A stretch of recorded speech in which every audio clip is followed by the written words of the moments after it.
ہمارے سامنے عجیب عجیب منظر آتے ہیں، آپ کے سامنے میں آئیں گے۔ ابھی پرسوں مجھے ایک صاحب ملے، میں حیران ہو گیا اس کی قابلیت کو دیکھ کر۔ کہنے لگا جی میں نے ڈگری کی ہے، اس ڈگری کی بنا پر میں نے بہت ٹاپ کر دیا، اور اس کے بعد میں اس وقت ایک امریکن کمپنی میں ایک بڑا پروجیکٹ چلا رہا ہوں، اور پروجیکٹ ہمارا یہ ہے کہ ہم 5 سال کے اندر مارکیٹ میں ایسی گاڑی لائیں گے جس پر ڈرائیور کی ضرورت ہی نہیں ہوگی۔ میں نے کہا یار آپ مجھے سمجھاؤ کیا کہہ رہے ہو؟ کہنے لگا جی، کہتے ہیں ہم تجربہ کامیاب کر چکے ہیں، اور سڑک پر ایسی گاڑی آئے گی ڈرائیور کی۔ میں نے کہا چلے گی کیسے وہ؟ کہنے لگا سارا سسٹم اس میں ہے۔ میں نے کہا کون کہہ رہا؟ ہم کر رہے ہیں۔ میں نے کہا یار آپ کر رہے ہو؟ کمپنی کہاں کی؟ کہا امریکن کمپنی۔ کہا جرمنی کمپنی مجھے کہتے ہیں ہمیں، اور ٹھیک ایک کمپنی مجھے کہتے ہیں کہ صاحب 10 لاکھ تنخواہ، ایک کہتی ہے 15 لاکھ تنخواہ، مگر آ جاؤ، اور لڑکا انمیرڈ۔ ٹھیک ہے یہ حال اس کا ہے۔ دوسری طرف سے کہتا ہے میں ایک ایک چیز کو دیکھ کر کہتا ہوں اللہ ہے، کہتا ہے یہ پتا کو دیکھ کر کہتا ہوں اللہ ہے، اس پتے کو کہہ، اتنا اللہ پر بھروسہ، اور ادھر سے اتنا بڑا سائنٹسٹ ہے، اور بالکل ندامت والا۔ میرے ساتھ رہا وہ 3-4 گھنٹے اور ملنے کے لیے، اور فون نمبر دیا، کہا میں آپ سے کانٹیکٹ میں رہوں گا۔ میں ان کا شوق سے رہوں، اپنے سوالات پوچھتا رہوں گا۔ تو اتنا قابل اور اتنے بڑے پروجیکٹ پر کام کر رہا ہے۔ اور اسے کہا، میں نے کہا آگے ہمارے ڈرائیوروں کا کیا ہوگا جب گاڑیاں خود ہی چلیں گے؟ کہنے لگا ہاں وہ تو حکومتوں کو فیصلہ کرنا ہے کہ ہم کو پرمیشن دیں گے وہ گاڑی چلانے کے لیے، کیونکہ ان کے ڈرائیور سارے کے سارے بے روزگار ہو جائیں گے۔ ایک بات، دوسری بات، ہر آدمی افورڈ نہیں کر سکے گا وہ گاڑی، لیکن گاڑی چلے گی بغیر ڈرائیور کے۔ میں نے کہا کتنا؟ جہاں تک لے جائیں گے۔ اور میں نے کہا یار وہ موڑ کیسے کاٹے گی، وہ بریک کیسے دے گی، وہ رکے گی کہاں پر، آگے ٹریفک جام ہوگا، آگے ریڈ لائٹ ہوگی، وہ چلے گی کیسے؟ کہنے لگے یہی تو کرنا ہے۔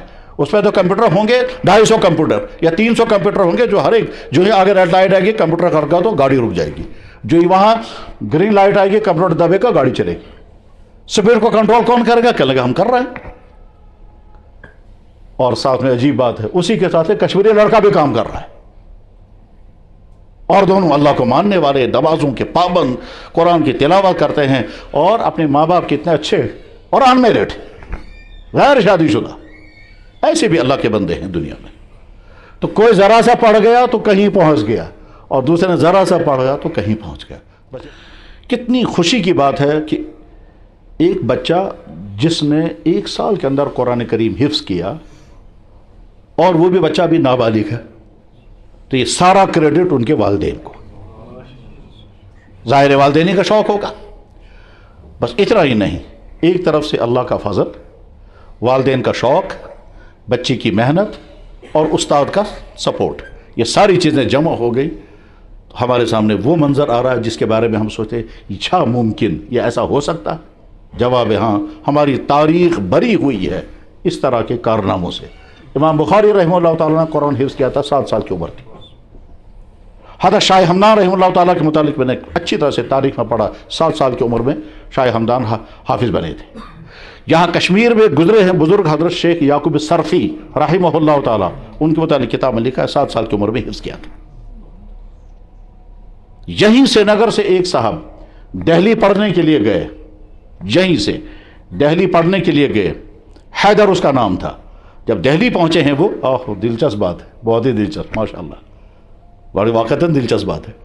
دہلی گئے تو وہاں ایک بزرگ تھے، بہت بڑے عالم تھے اس زمانے میں، پورے بر صغیر، بلکہ یوں کہیے ان 5 ملکوں میں سب سے بڑے حدیث کے ماہر وہی تھے۔ 5 ملک سے مراد افغانستان، آج کا پاکستان، آج کا ہندوستان، آج کا نیپال، اور آج کا بنگلہ دیش۔ اس خطے کے سب سے بڑے حدیث پڑھانے والے تھے شیخ عبدالحق محدث دہلوی، وہ دلی میں رہتے تھے۔ تو یہ کشمیر کا لڑکا حیدر ان کے پاس گیا حدیث پڑھنے کے لیے، ٹھیک ہے۔ شیخ نے ان سے پوچھا تم حدیث پڑھنے کے لیے آئے ہو تو قرآن تم نے پڑھا ہے؟ کہنے لگے جی حضرت میں نے پڑھا ہے۔ تم کو قرآن پڑھنا آتا ہے؟ اس نے کہا جی پڑھنا آتا ہے۔ تم دیکھ کر کے پڑھ سکتے ہو یا زبانی پڑھ سکتے ہو؟ کہنے لگا جی دیکھ کر بھی پڑھ سکتا ہوں، زبانی بھی پڑھ سکتا ہوں۔ انہوں نے کہا زبانی جب پڑھو گے تو کتنا پڑھو گے؟ انہوں نے کہا جتنا آپ فرمائیں گے۔ اس نے کہا تب ٹھیک ہے۔ آئی یہی شب برات، اس کو میں کہہ رہا تھا بڑی دلچسپ بات ہے۔ تو کیا فرمایا؟ ابھی چند دن کے بعد شب برات ہوگی، اس دن ہم فری ہوں گے، اس دن تو مجھے قرآن سنانا ہے، رات کو ہم کو جاگنا ہے۔ آج بہت سارے بھائی کہتے ہیں شب برات ہے ہی نہیں کچھ۔ خیر، شیخ عبدالحق محدث دہلوی رحمہ اللہ تعالیٰ نے اس طالب علم کو بلایا جس کا نام تھا حیدر، اس کے والد کا نام تھا فیروز، گنائی خاندان ہے، حیدر ولد فیروز گنائی، ٹھیک، حیدر صاحب کھڑے ہو گئے، جوان لڑکا ہے یہ، شیخ عبدالحق محدث دہلوی پیچھے کھڑے ہو گئے، حیدر نے قرآن پڑھنا شروع کیا تو 1 پارہ پڑھا، 2 پارے پڑھے، 3 پڑھے، 10 پڑھے، 20 پڑھے، 25، 30، یہاں تک کہ قل اعوذ برب الفلق پر پہنچ کر کے پہلا رکوع کیا، اور دوسرے رکعت میں پھر اس نے قل اعوذ برب الناس پڑھا اور سلام پھیری تو رات گزر چکی تھی۔ یہ تاریخ میں لکھا ہے، میں نے اچھی طرح بار بار پڑھا، یہاں کی تاریخ میں بھی لکھا ہے، اور بہت بڑے محدث گزرے ہیں، مولانا حبیب الرحمن اعظمی رحمہ اللہ تعالیٰ، جن کو مصر کے ایک محدث نے کہا تھا کہ بر صغیر کا سب سے بڑا محدث یہی ہے، حبیب الرحمن اعظمی۔ وہ شاگرد تھے علامہ انور شاہ صاحب کے، انہوں نے اپنے آرٹیکل میں لکھا، آرٹیکل میرے پاس موجود ہے، کشمیر کی ہسٹری میں لکھا ہے۔ یہ حیدر جب واپس آیا ہے تو اپنے زمانے میں کشمیر کا سب سے بڑا عالم تھا، ان کو کہتے ہیں خواجہ حیدر چرخی رحمۃ اللہ علیہ، حیدر چرخی رحمۃ اللہ علیہ۔ پھر وہ عرصے تک یہاں کشمیر کے سب سے بڑے مفتی تھے، سب سے بڑے محدث تھے، سب سے بڑے قاضی تھے، سب سے بڑے عالم تھے، اور جناب یہاں کے اس وقت کے حکمران بھی اس کے سامنے جھکتے تھے۔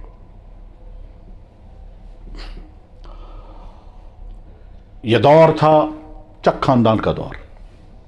چک خاندان کے دور میں بہت زیادہ ظلم بھی ہوا ہے کشمیریوں پر، لیکن مجھے وہ تاریخ نہیں سنانی ہے اس وقت کہ کس چک خاندان کی کس حکمران نے کیا کیا ظلم یہاں کیے ہیں۔ اس میں یوسف شاہ چک ہے، یعقوب شاہ چک ہے، علی شاہ چک ہے، غازی شاہ چک ہے وغیرہ۔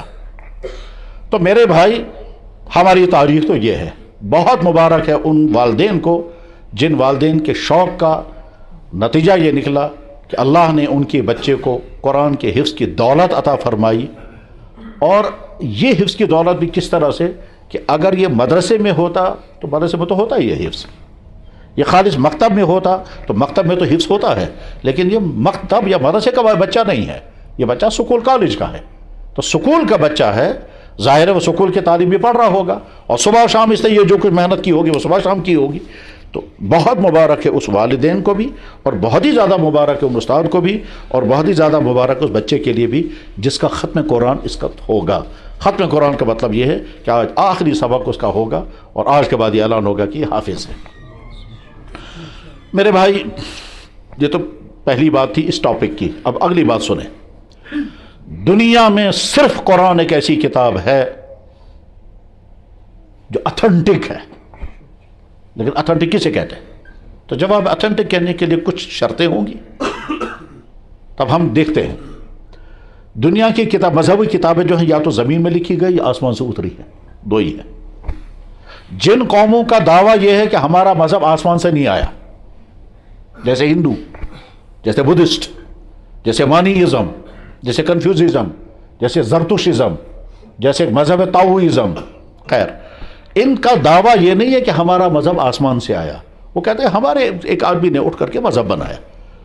بدھسٹ اپنے مہاتما بدھ کو مانیں گے، جینی اپنی کسی کو مانیں گے، باقی لوگ بھی ہیں، اور ایک وہ ہے وہ ان کا دعویٰ یہ ہے کہ ہمارا مذہب آسمان سے آیا ہے، جیسے یہودی، جیسے نصرانی، ان کا دعویٰ یہ ہے کہ ہمارا مذہب آسمان سے آیا۔ آسمان سے آیا تو کیا چیز آئی؟ جواب ہے ہمارے پاس تورات آئی ہے، وہ کہتے ہیں ہمارے پاس انجیل آئی ہے۔ ہم کہتے ہیں بالکل صحیح ہے، ہمارے قرآن نے کنفرم کیا ہے کہ آپ کے نبی پر تورات آئی ہے اور آپ کے نبی پر انجیل آئی ہے، مگر یہ بتائیے وہ تورات اور انجیل آج دنیا میں ہے کہیں؟ وہ کہتے ہیں نہیں ہے۔ پھر آج کیا ہے؟ کہ اس کا ٹرانسلیشن ہے۔ اچھا وہ ٹرانسلیشن ٹھیک ورڈ بائی ورڈ ہے ٹرانسلیشن، یا اس میں کچھ کیا لگا نہیں ورڈ بائی ورڈ نہیں ہے؟ اچھا وہ لکھی کب گئی ہے وہ ٹرانسلیشن، جبکہ وہ کیا کب ہے؟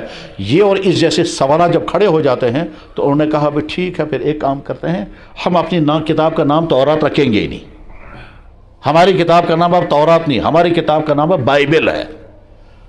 اب وہ بائبل چاہے وہ کتاب مقدس، اب ان کی کتاب کا نام اردو میں ہے کتاب مقدس، اور انگریزی میں اس کو کہیں گے بائبل، کتاب مقدس، اور پھر Testament, old Testament, new Testament, پرانی والی تو نئی والی یہ ہے۔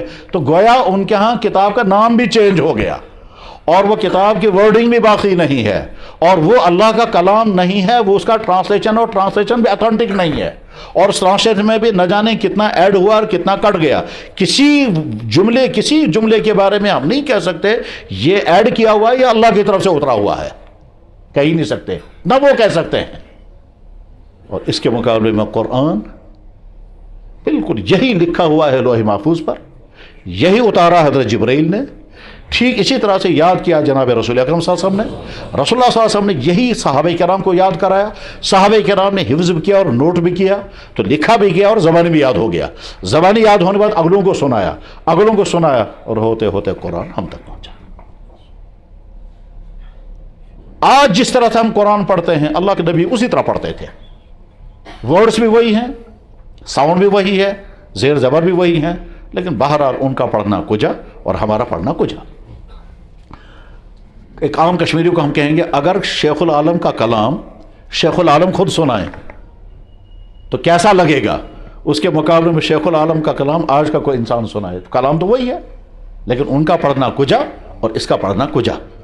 ٹھیک، فرق میں بتاتا ہوں، ایک عورت کا جوان بیٹا مر گیا تو اب وہ جو کہے گا ہائے میں نہیں گوبرو، اور ایک آدمی ڈرامے میں پارٹ کر رہا ہے اس عورت کا، الفاظ وہ یہی بولے گا، اس نے بھی یہ الفاظ بولے، اس نے بھی یہ الفاظ بولے، دونوں الفاظ کا ٹیمپریچر ایک ہوگا؟ نہیں ہو سکتا۔ یہ جو کچھ کہہ رہا ہے یہ وہ واقعی ہے، اور وہ جو کچھ کہہ رہا ہے وہ نقل ہے، صرف وہ پارٹ کر رہا، ڈرامہ کر رہا ہے، یا ناٹک ہے جس کو کہتے ہیں ہم۔ بس ٹھیک، اللہ کے نبی جب اس کلام کو پڑھتے ہوں گے تو کیا عالم ہوتا ہوگا، صحابہ جب پڑھتے ہوں گے تو کیا عالم ہوتا ہوگا، ہم پڑھیں گے تو ویسا تو نہیں ہو سکتا، لیکن ہے یہ وہی کلام، کوئی فرق نہیں ہے۔